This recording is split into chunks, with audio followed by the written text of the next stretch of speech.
Assalamualaikum warahmatullahi wabarakatuh. Kali ini saya akan membahas mengenai pertandingan kemarin ya, Euro pembukaan antara Turki melawan Italia di Stadion Olimpico Kota Roma di Italia. Ya, skornya adalah 0-3 untuk kemenangan Italia. Jalannya laga sendiri, saya akan mulai dari jalannya laga ya. Jalannya laga ini sangat kacau balau untuk pihak Italia karena sedari awal Italia itu mencoba untuk membangun serangan, akan tetapi ya seperti itu ya, pemain Italia itu seperti musuhan dengan bola, sehingga ketika pemain Italia mengumpan kepada rekannya itu selalu tidak tepat sasaran, sehingga saya curiga kalau pemain Italia baper dengan bolanya. No debat ya, memang babak pertama sangat kacau untuk Italia, seperti pemain sepak bola yang jarang bermain sepak bola.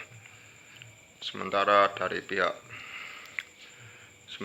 pihak Turki itu cukup bagus ya. Turki itu melakukan pressing dari awal, sehingga pemain Italia itu teman-teman sulit untuk mengalirkan bola. Jadi pemain Turki itu ya rajin, sregep untuk maksudnya itu untuk merebut bola, maksudnya itu sangat bagus di babak pertama. Akan tetapi di babak kedua itu mulai Turki kedodoran ya, karena ternyata bensinnya habis, jadi harus turun mesin bro. Jadi harus turun mesin ya Turki, artinya bahwa pemain Turki ini mulai kehabisan tenaga imbas dari permainan menekan di babak pertama. Memang di babak pertama itu pemain Turki banyak yang melakukan lari untuk menekan pemain Italia, tapi karena Italia memiliki pemain yang cukup merata di segala lini, sehingga aliran bolanya selalu bisa dinetralkan oleh Italia ya. Lalu intinya di babak pertama itu Italia kacau balau, Turki juga bertahannya cukup bagus, tapi ketika menyerang itu nggak jelas juga. Lalu di babak kedua yaitu Turki mulai turun ya, jadi mainnya mulai hati-hati, sehingga ini memudahkan Italia.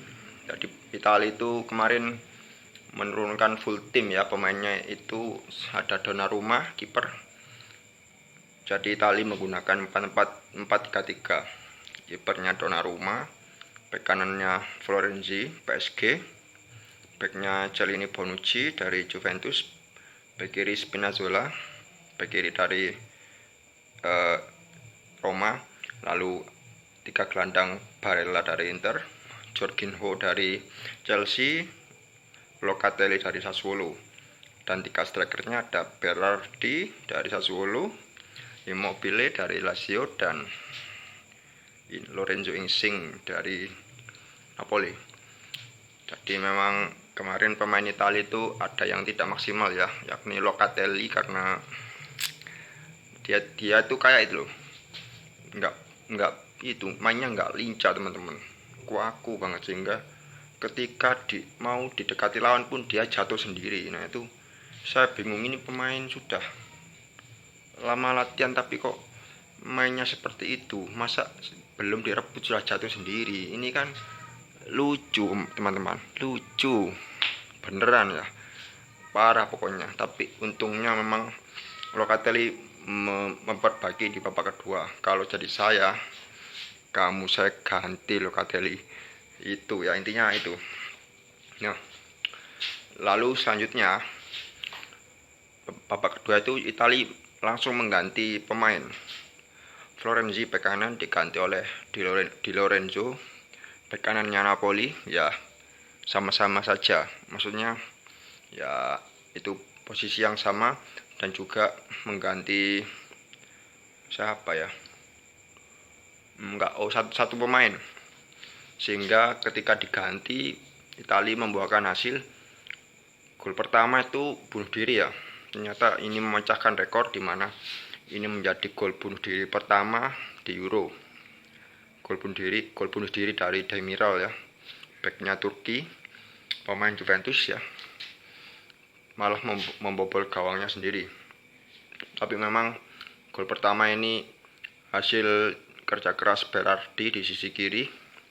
Ini pemain cukup bagus ya, kenceng, posturnya bagus, dan sudutannya lumayan bagus ini pemain. Oke, makanya Chiesa nggak dipasang ya, karena Berardi sepertinya lebih komplit. Nah, gol pertama itu memang ya susah ya, maunya itu bolanya mau dibuang malah masuk ke gawang sendiri. Itu keberuntungan itu. Jadi yang biasa aja gol pertama.